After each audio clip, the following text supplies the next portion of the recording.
नमस्कार उज्जैन, आप देख रहे हैं भाई न्यूज का 30 मई मंगलवार का बुलेटिन। मैं हूं आपके साथ आकांक्षा पिवाल। खबरों की ओर आगे बढ़ने से पहले देखते हैं आज की कुछ खास हेडलाइंस। श्री महाकाल लोक में सप्त ऋषियों की मूर्तियां गिरने का मामला गरमाया। नीलकंठेश्वर मंदिर की धर्मशाला को लेकर विवाद में संत रहवासी हुए आमने सामने। विक्रम विश्वविद्यालय की कल होने वाली परीक्षा स्थगित। शोर करने से मना किया तो घर पर पत्थर बरसाए। 4 जून को लगेगा रोजगार मेला। तो आइए देखते हैं खबरों को विस्तार से।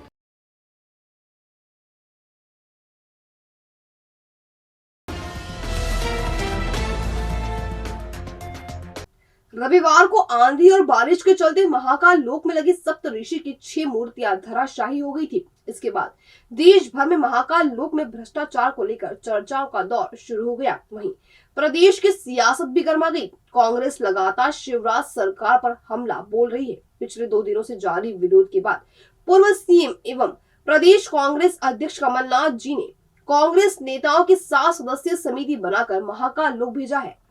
कमलनाथ की 7 सदस्यीय टीम में शामिल सज्जन सिंह वर्मा, रामलाल मालवीय, दिलीप गुर्जर, शोभा ओझा, महेश परमार, मुरली मोरवाल और के मिश्रा मंगलवार को महाकाल लोक पहुंचे। वे अपने साथ मूर्तियों के एक्सपर्ट भी लेकर आए थे। इस दौरान सज्जन सिंह वर्मा ने कहा कि उज्जैन में भ्रष्टाचार का तांडव हमें देखने को मिला है। सरकार आने पर इसमें शामिल लोगों पर कार्रवाई की जाएगी।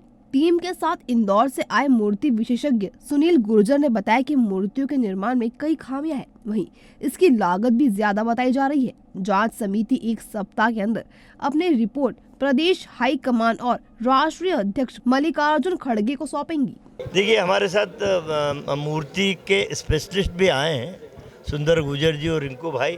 प्राथमिक रूप से उन्होंने भी अवलोकन किया, हमने भी किया कि निश्चित रूप से ये भ्रष्टाचार की भेंट चढ़ गया है।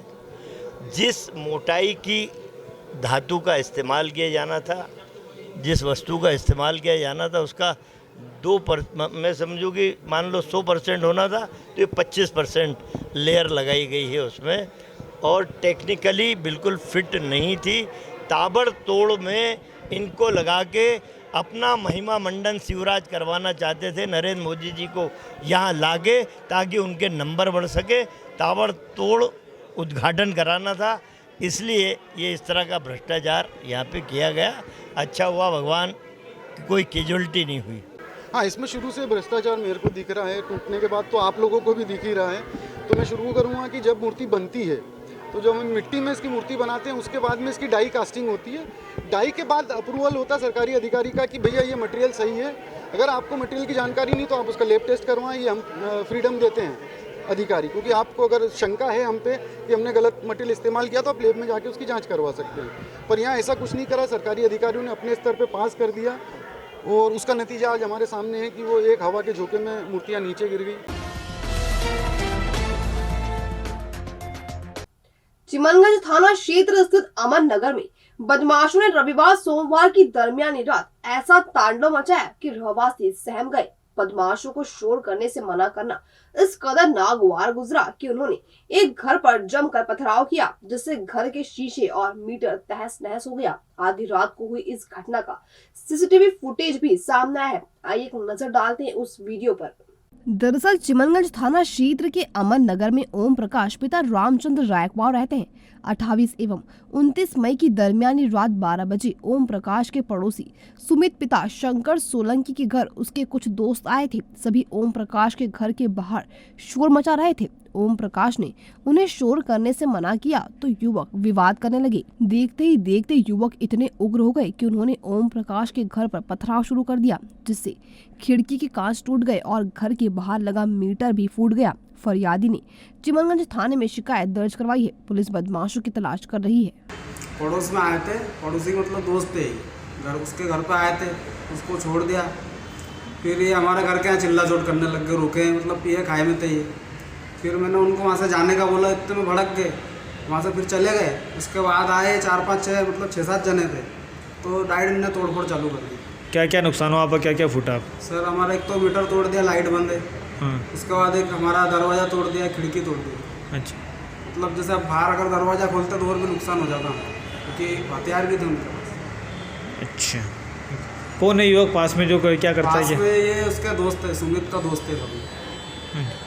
कहाँ आपने शिकायत दर्ज कराई इसकी? ये थाना अपना चिमनगंज था। चुपे में थक दिया। ठीक। कहाँ रहते हैं आप? क्या नाम है आपका? मेरा ओम प्रकाश नाम है, मैं छोटी मायापुरी अमन नगर रहता हूँ।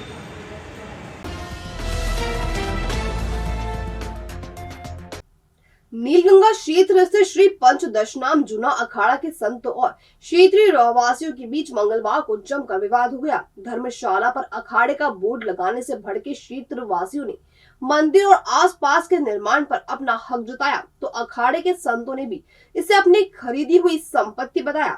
प्रशासन ने दोनों पक्षों को अपने अपने कागजात दिखाने की समझाइश दी है।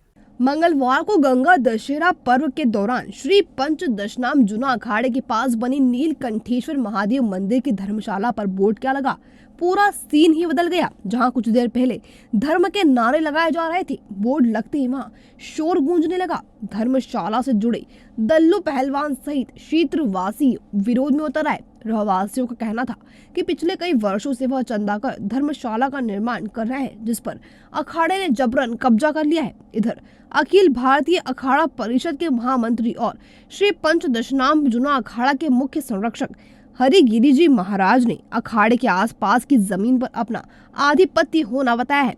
काफी देर दोनों पक्षों में इस बात को लेकर गहमागहमी होती रही। आखिरकार मौके पर एसडीएम तहसीलदार सहित पुलिस ने मोर्चा संभाला और दोनों पक्षों से बात की। तहसीलदार अर्चना गुप्ता ने दोनों ही पक्षों को अपने अपने कागजात लेकर कार्यालय में आने की समझाइश दी, जिसके बाद मामला शांत हुआ। विवाद ये चल रहा है कि दादागिरी से नीलकंठ वादों का बोर्ड लगा के इन्होंने अपना बोर्ड लगा लिया और अंदर कब्जा कर लिया और क्या हमने खरीदी है जमीन। किसकी जमीन है? ये जमीन सरकारी है, हमारे बाप की नहीं। सरकारी जमीन पर सरकारी पैसा है, सार्वजनिक। मैडम तो आप जानते हो, कलेक्टर हो ये हो, अभी तो सिंगत वाला मामला, साधु संत वाला मामला है, तो अभी वो कहना आज जाओ आप जाओ, आप जब कल अपन बात करेंगे। ये हाई कोर्ट के कागज, ये उज्जैन कोर्ट के 18 फीट आधे से तोड़ने के, ये आगे अवैध है। कलेक्टर साहब को दिया, कमिश्नर साहब को दिया, सबको दिया, कोई तोड़ने नहीं आया। 6 महीने से हम लेके बैठे हैं। ये हमारी भी अवैध है। सुनना ही नहीं होगी तो पूरा मोहल्ला है ना, आंदोलन करेंगे ना। मैंने जो है 20 में दायर किया कि नीलकंठ मंदिर का हमारे गुरुजी परंपरा के साथ महंत थे, हमको महंत बनाएगा। हमारी फाइल तैयार होने के बाद 20 में हमने मतलब जो है महंत बनने का एप्लीकेशन दिया। एसडीएम साहब ने और तमाम शासन में और धर्मागुक्त में सब फाइल गई, तो उनका इसके आप ओनर हैं, इसलिए आपको महंत, तो आप सोचो ये नंबर आपका है, मालिक आप चले आ रहे हैं, तो आप महंत को बनना चाहते हैं। ये कहकर बोले कि आप मालिक हैं। किताब में मेरे उसने कहा कि नीलकंठ आपका ही नंबर है, आपका ही सर्वे नंबर है और आपकी जमीन है, आपको सौंप। आज हम गोविंद जी को रखा हूँ, राहुल जी को रखा हूँ, कल कहें जी हम मालिक हो गया तो क्या मान लिया जाएगा? मैं आपसे पूछ रहा हूँ। इसी तरीके से कहीं कुछ व्यवस्थाएं रखा जा सकता है। आपका नाम कोई पेपर है, आपने जैसे हमने खरीदा हूँ, वो कहते हैं जिम्मेदार ने आपको दान दिया है। हमने कहा दान नामा नहीं, मेरा बैनामा है, मेरी जमीन खरीदी हुई है, मैं इसको खरीद के बैठा हूँ। अब मेरे नाम पेपर है और उसके आधार पर हमारा खारिज दाखिल हुआ, उसके आधार पर सब व्यवस्था मेरी हुई है। तो इस तरीके से नहीं, इसलिए मेरा कहने का अर्थ है उन्हें किसी प्रकार का है। आगे जो कोर्ट का आर्डर होगा भैया अपील कीजिए, आप जो आर्डर होगा मान लिया जाएगा। महाकाल मंदिर में मंगलवार को गंगा दशहरा पर्व पर रसराज प्रभात नृत्य संस्था ने सतत 16 घंटे तक बिना रुके नृत्य आराधना की। 5 वर्ष से लेकर 55 वर्ष तक की महिलाओं ने इस नृत्यांजलि में भाग लिया। भगवान महाकाल के दरबार में प्रति वर्ष होने वाली नृत्य की आराधना का यह 34वां वर्ष है। सुबह 6 बजे से शुरू हुई नृत्य की आराधना रात 10:30 बजे तक चलेगी। देश में खुशहाली के लिए नृत्य के माध्यम से बच्चों ने भगवान महाकाल से प्रार्थना की। इसमें 80 से अधिक कलाकार प्रस्तुति दे रहे हैं। इनमें 5 साल की बालिकाओं से लेकर पुरुष व महिला कलाकार भी शामिल हैं। आज गंगा दशहरा का पावन पर्व है। रसराज प्रभात नृत्य संस्थान पिछले 34-35 सालों से यहाँ पर महाकाल नृत्यांजलि के नाम से कार्यक्रम की प्रस्तुति देता आ रहा है। ये कार्यक्रम बाबा महाकाल के चरणों में नृत्यांजलि होता है, जिसको हम प्रतिवर्ष करते हैं, गंगा दशहरे के दिन ही करते हैं। इसमें प्रतिभागी होते हैं 4 साल से लेकर 50 साल तक के लोग इसमें प्रतिभागी होते हैं और संस्था प्रतिवर्ष ये आयोजन करती है मंदिर में। आपका नाम? मेरा नाम मृणालिनी चौहान है।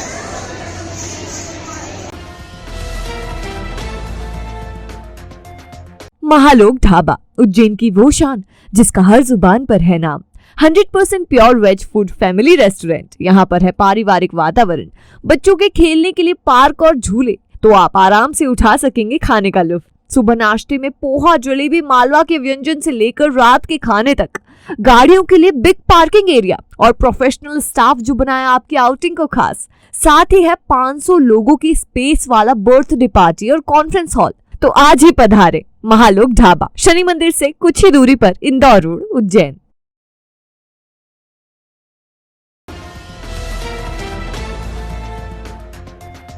इन दिनों विक्रम विश्वविद्यालय की स्नातक प्रथम और द्वितीय वर्ष की परीक्षाएं चल रही हैं। विश्वविद्यालय प्रशासन ने बीती शाम आदेश जारी कर स्नातक स्तर की प्रथम व द्वितीय वर्ष प्राइवेट और रेगुलर की 31 मई को होने वाली सभी कक्षाओं की परीक्षाएं स्थगित कर दी है। शेष परीक्षाएं तय समय और तारीख पर होंगी। विश्वविद्यालय के प्रभारी कुलसचिव डॉक्टर प्रशांत पौराणिक ने बताया 31 मई को होने वाली स्नातक स्तर की बीए, बीकॉम, बीएससी, बीएचएससी, बीबीए, बीसीए और बीकॉम ऑनर्स प्रथम व द्वितीय वर्ष प्राइवेट और रेगुलर की परीक्षाएं अपरिहार्य कारणों से स्थगित की गई हैं। 31 मई की परीक्षा के अलावा अन्य सभी परीक्षाएं यथावत समय और तिथि पर होंगी। स्थगित परीक्षा के संबंध में आदेश में कहा गया कि सभी प्राचार्य अपने निगरानी में प्रश्न पत्र के लिफाफे पर नई तिथि अंकित करवा लें।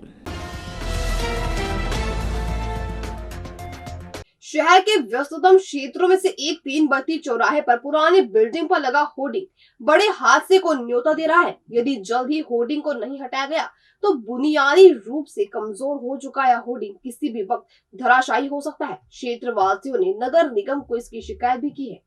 दरअसल 3 बत्ती चौराहा स्थित प्रकाश नगर के ट्रैफिक सिग्नल के पास मुख्य मार्ग पर बनी वर्षों पुरानी बिल्डिंग पर लगाया होर्डिंग किसी भी दिन बड़े हादसे का सबब बन सकता है। जिस बिल्डिंग पर यह होर्डिंग लगा है उसकी दीवारों में दरारें आ चुकी है। बिल्डिंग की छत पर लगे होर्डिंग की बुनियाद भी कमजोर हो चुकी है। होर्डिंग लगाने के स्ट्रक्चर जंग लगने के बाद सड़ने लगा है। पास ही ट्रैफिक सिग्नल भी मौजूद है जहां हर 1.5 मिनट के बाद सैकड़ों लोग रुकते हैं। पास ही बिजली का पोल है।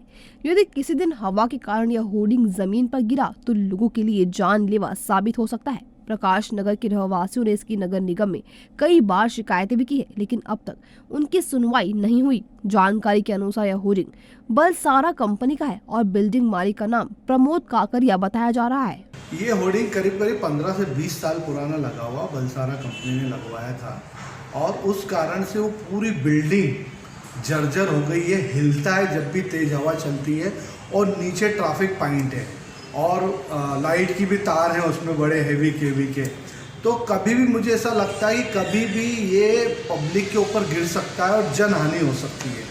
तो प्रशासन से मैं रिक्वेस्ट करता हूं कि इसको जल्द से जल्द हटाया जाए, वरना आने वाले टाइम में जैसे कभी पेड़ गिरे और ये बिल्डिंग गिर जाएगी, होर्डिंग गिर जाएगा, तो काफ़ी लोग करीब एक टाइम में वहाँ पे 100-200 लोग तो एक पॉइंट पर रहते ही हैं और वो हादसा हो सकता है। तो जनहित में मैं ये कहना चाहता हूँ कि जल्द से जल्द ये होर्डिंग को हटाया जाए। क्षेत्रवासियों ने भी इसमें कई बार नगर निगम में शिकायत की। प्रकाश नगर क्षेत्रवासी, क्योंकि पीछे प्रकाश नगर है, आगे मेन रोड है, तो कई बार प्रकाश नगर वालों ने कई बार शिकायत की, लेकिन आज तक कोई कार्रवाई नहीं की गई। जब तक कि कोई दुर्घटना ना हो जाए, जब तक कि 2, 4, 5, 10 लोग मर नहीं जाएंगे, उसके बाद ही कार्रवाई होगी, तो क्या फायदा। 4 जून को रामघाट स्थित झालरिया मठ में उज्जैन और आगर के युवाओं के लिए रोजगार मेला आयोजित किया जाएगा। इसमें 40% कंपनियां भाग लेंगी जो विभिन्न पदों के लिए 350 से अधिक कैंडिडेट्स का चयन करेंगी। रोजगार मेला सुबह 8:30 बजे से शुरू होगा। मंगलवार को पत्रकार वार्ता में समाज सेवी राजकुमार जटिया ने बताया कि प्रधानमंत्री नरेंद्र मोदी के आत्मनिर्भर भारत और मेक इन इंडिया के सपने को साकार करने के मकसद से सत्यज फाउंडेशन संस्था, चेतना और सीफ एजुकेट संस्था द्वारा इस रोजगार मेले का आयोजन किया जाएगा। शुरुआत में उज्जैन और आगर के लिए यह रोजगार मेला लगेगा। इसके बाद अन्य जिलों में भी इसे लगाया जाएगा। इसमें Reliance, SIS, safe express, Agarwal packers and movers, Marriott, DMart, Danish health care, people's university, just dial, Flipkart, burger king जैसी 40 कंपनियां भाग लेगी। कार्यक्रम के अतिथि भाजपा संसदीय बोर्ड के सदस्य डॉक्टर सत्यनारायण जटिया और भाजपा के राष्ट्रीय अध्यक्ष जेपी नड्डा के पुत्र समाज सेवी हरीश नड्डा होंगे। तो आप सबके माध्यम से मैं कहना चाहूँगा कि ज़्यादा से ज़्यादा बच्चे आएँ और इसे उज्जैन का पर्व बनाए। ऐसे पर्टिकुलर मेरा या एक संस्था का पर्व ना बनाते हो, क्योंकि ये उज्जैन के लिए हम ये काम कर रहे हैं और इस काम को करने में पिछले हम 3-4 महीनों से सतत प्रयास कर रहे हैं। अब जाके हम इस चीज़ को एक मूर्त रूप देने की स्थिति में आए हैं। सुबह 8:30 बजे से लेके शाम को 6 बजे तक वहाँ पर इंटरव्यू होंगे। सुबह 8:30 बजे से इसका रजिस्ट्रेशन चालू हो जाएगा। तो मैं सारे बच्चों से, क्योंकि ये QR कोड और एक ऑनलाइन जो लिंक है उसके माध्यम से ये फॉर्म आप भर सकेंगे, तो इसलिए मैं सभी बच्चों से निवेदन करूँगा कि जो QR कोड और लिंक जो हम आपको उपलब्ध करा रहे हैं इसे आप ओपन करके अपना फॉर्म भरें और अपनी जगह वहाँ पर सुनिश्चित करें और आकर अपना इंटरव्यू दें। यार घर में शादी है और इतने सारे फंक्शंस हैं, इतनी सारी बुकिंग्स करना है, समझ नहीं आ रहा क्या करूं। अरे टेंशन नॉट, घर में बजने वाली है शहनाई तो सभी फंक्शंस के लिए एक ही नाम, होटल राज सागर रिजॉर्ट। इनके स्पेशल शादी पैकेजेस का लाभ आज ही उठाओ और शादी को यादगार बनाओ। मेहंदी पैकेजेस मात्र 21,000 में 50 व्यक्तियों के लिए, महिला संगीत पैकेज मात्र 1 लाख में 200 व्यक्तियों के लिए, शादी पैकेज मात्र 2,51,000 में 500 व्यक्तियों के लिए, AC non AC rooms, decoration, sound system वो भी साथ है birthday party, conference, business meeting package मात्र 5100 से शुरू। रखेगा होटल राज सागर रिजॉर्ट आपके अपनों का ख्याल, तो बनाए अपने हर लम्हे को यादगार। होटल राज सागर रिजॉर्ट, इंदौर रोड, उज्जैन। 9826071290, 8109009505।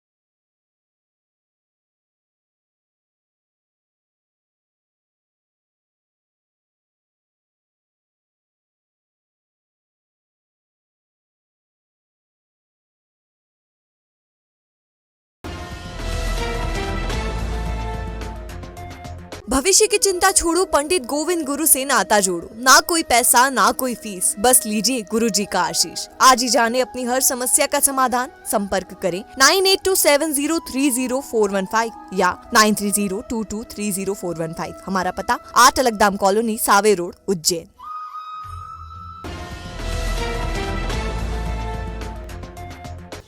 ये था बाय न्यूज का आज का बुलेटिन। अगर खबरों को लेकर आपके पास कोई जानकारी हो तो हम तक जरूर पहुंचाएं। फिर मुलाकात होगी कल नए बुलेटिन के साथ। तब तक के लिए नमस्कार।